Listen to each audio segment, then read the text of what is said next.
ዚዚ ትንሿ የዝናብ ጠብታ። ከሰማይ ላይ አንድ ነጭ ደመና እየተንሳፈፈ ነበር።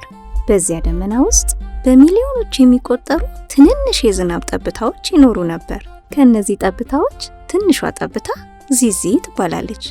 ሌሎች የዝናብ ጠብታዎች እየወፈሩና ትልቅ እየሆኑ ሲመጡ፣ እሷ ግን ትንሽ እንደሆነች ብዙ ቆየች። እኔ እንደ ሌሎቹ ትልቅ መሆን ብችል ብላ ታስብ ነበር። እንደኔ ትንሽዬ ጠብታ ማን ይፈልጋል?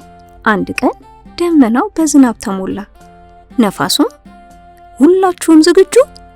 ወደ ምድር ብሎ ጠራቸው። ሁሉም ጠብታዎች ከደመናው ዘለው ወረዱ። ዚዚ ግን መጨረሻ ላይ ቀረች። ወደ ታች ወደ ታች ወደ ታች ወረደች። በደመናዎቹ መካከል አለፈች። ወፎቹን አየች።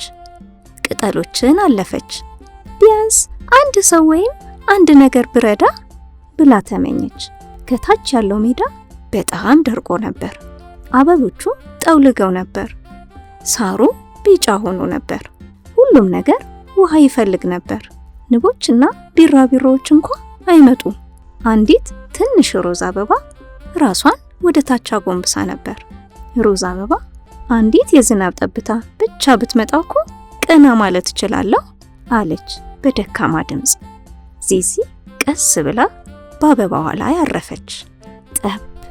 አበባዋ ቀስ ብላ ቀና አለች። ቅጠሎቿ አረንጓዴ ሆኑ። ከዚያም ቆንጆዋ ሮዝ አበባ ፈካች። እያለች አንዲት ንብ መጣች። በደስታ ተሞልታ የሚጣፍጥ ማር እያለች መቅሰም ጀመረች። በትንሽ ጊዜ መላው ሜዳ በቀለማት አበቦች ተሞላ። ቢራቢሮዎች ይሰፍሩ ጀመር።